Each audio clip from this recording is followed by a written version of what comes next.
J'ai toujours été admirative des gens qui ont une vocation. Vous savez, ces gens qui, lorsqu'on avait 5 ans, on leur demandait « Qu'est-ce que tu veux faire plus tard ?» et ils répondaient « Boucher, charcutier, avocat ou architecte ». Et 20 ans plus tard, quand on les retrouve, ils sont boucher, charcutier, avocat ou architecte. Moi, j'ai pas du tout fonctionné comme ça. J'ai eu envie de vous parler de vocation aujourd'hui, parce qu'il y a quelques semaines de ça maintenant, j'ai papoté un peu de l'apprentissage de l'histoire de l'art pour les enfants avec une copine sur Twitter, et je me suis souvenue de ce livre, celui-là, qui est un joli gros livre que j'ai plutôt bien conservé vu l'âge qu'il a. On me l'a offert quand j'étais gamine, je pense que c'est quelqu'un de ma famille, je sais absolument plus qui c'est.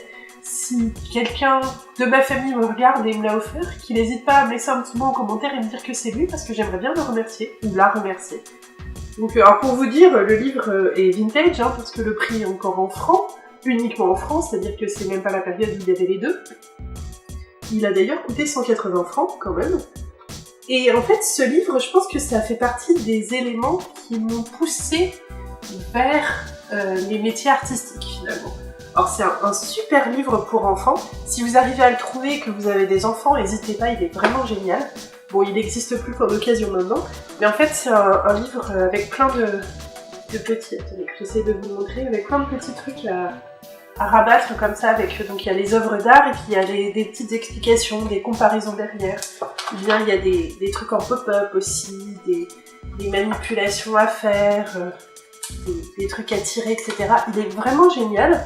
Et je pense que c'est lui qui m'a permis de commencer à développer un sens analytique envers l'histoire de l'art. Alors, j'ai toujours adoré dessiner, fabriquer des trucs, bricoler, faire des maquettes, construire des trucs avec du scotch et du papier, du cuir, des machins comme ça. J'ai toujours adoré ça, ça a été une constante. Mais finalement, ce livre, avec le recul, fait partie des choses qui m'ont poussé à avoir un regard analytique sur l'histoire de l'art, et à donc plutôt me diriger vers une carrière dans le design et quelque chose de plus analytique, de plus conceptuel, plutôt que vers un métier de l'artisanat. Alors, je n'ai rien contre l'artisanat, bien au contraire, j'aurais adoré devenir artisan, j'adorerais faire de la reliure par exemple. Mais donc voilà, il y a ce livre, il y a le fait que j'ai eu une super prof d'art au collège et au lycée qui m'a vraiment appris à réfléchir l'art, et à réfléchir le concept de ce qu'on faisait avant de le faire, plutôt que de le jeter sur la fabrication comme je le faisais avant. Et ces choses-là m'ont peut-être poussé un petit peu vers une voie. C'est ça, en fait, il y a plein de petites choses qui m'ont un peu poussé vers une voie. Vous savez, un peu comme si on veut faire avancer un petit bateau sur l'eau, tout en le laissant flotter, on lui donne des petites poussées et puis on laisse le courant l'emmener. C'était un petit peu ça, ce livre. Mes profs d'histoire de l'art, le fait que j'adore dessiner, c'était des petites poussées qui m'ont emmené vers une direction globale qui a fini par faire ce que je suis aujourd'hui. Et c'est au final un peu ça le sens de ma vidéo aujourd'hui, c'est que j'avais envie de rassurer un peu les futurs architectes d'intérieur de demain, on va dire, ou plutôt les futurs je ne sais pas quoi de demain, pour leur dire que si vous n'avez pas une idée précise de ce que vous avez envie de faire dans le futur, c'est pas très grave, c'est normal. Enfin, on vous demande de faire des choix sur votre orientation, vous avez peut-être 13 ans, 15 ans, 17 ans, c'est finalement super jeune, et c'est normal à cet âge-là de ne pas savoir exactement ce qu'on veut faire. Quand on me demandait, quand j'étais au collège, ce que je voulais faire, je répondais généralement archéologue. Alors quand on me connaît, au final, ça aurait pas convenu. Honnêtement, ça aurait pas été. Et donc finalement, c'est plutôt une bonne chose que mes parents m'aient toujours laissé libre de faire les choix qui me plaisaient et pas les choix les plus raisonnables, parce que ça m'a permis de me diriger petit à petit dans une carrière à laquelle j'aurais pas pensé si on m'avait demandé dès le début ce que je voulais faire. Mais finalement, qu'est-ce qui s'est passé ?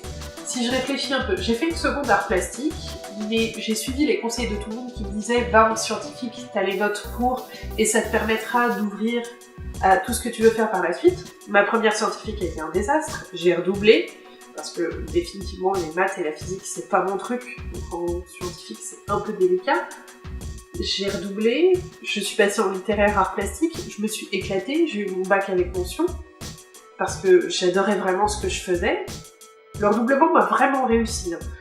Là, pendant mon année de terminale, si j'avais suivi la voie de la raison, qui était exprimée par ma prof de philo à l'époque, j'aurais fait une prépa littéraire, donc Cagne et Pocagne, qui en plus était dans mon lycée.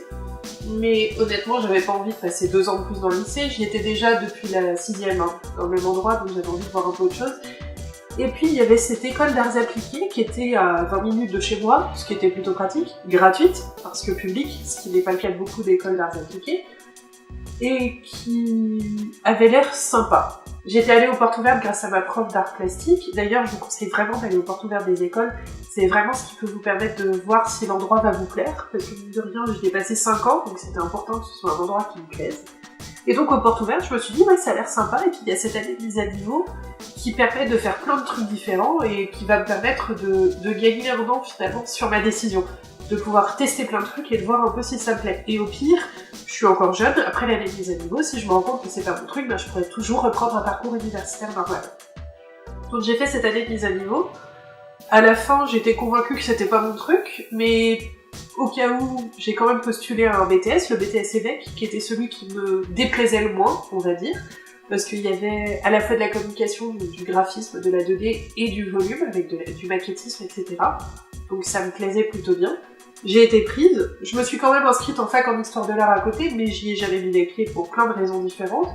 Et finalement, le BTS m'a beaucoup plu. J'ai fait, après le diplôme supérieur, en architecture d'intérieur, parce que c'était concrètement le seul diplôme que je pouvais faire à Paris.